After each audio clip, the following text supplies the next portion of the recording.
ওম নবযুগের নারী, ওম ব্রহ্মগুরু, পরম কল্যাণী আসু, স্নেহের মা।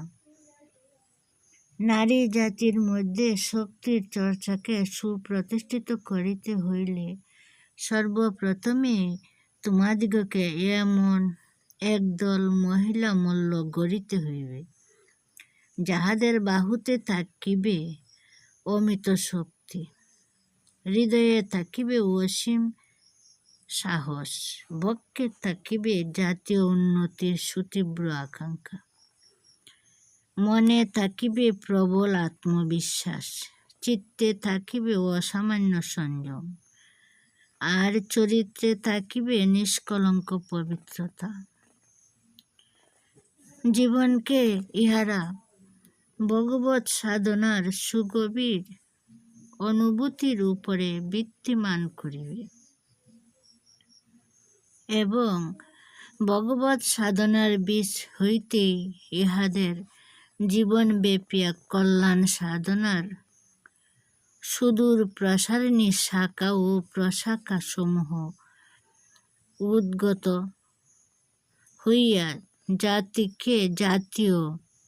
জাতিকে স্থায়ী এবং সত্য মঙ্গল বিতরণ করিবে।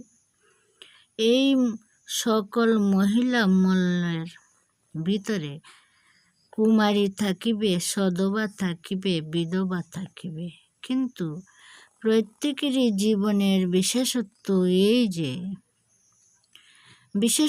হইবে এই যে প্রত্যেকেরই জীবনে বিশেষত্ব এই হইবে যে প্রত্যেকেই ইহারা শ্রী ভগবানের প্রত্যক্ষ স্পর্শ পাইয়া ধন্য হইবার জন্য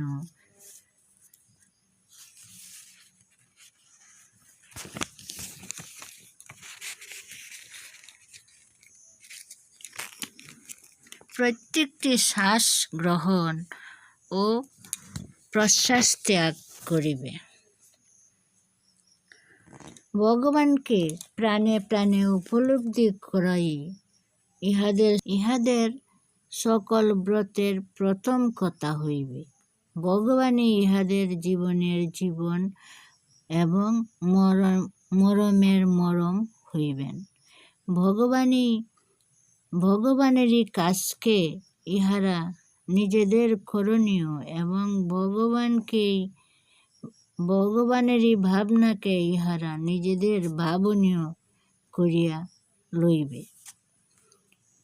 নারীর বল চর্চার মূল দেশে যদি ভগবৎ সাধনায় ফাঁকি থাকে, তাহা হইলে সেই বল চর্চা ভারতের দুঃখ দুর্গতি বিদূরণে সমর্থ হইবে না।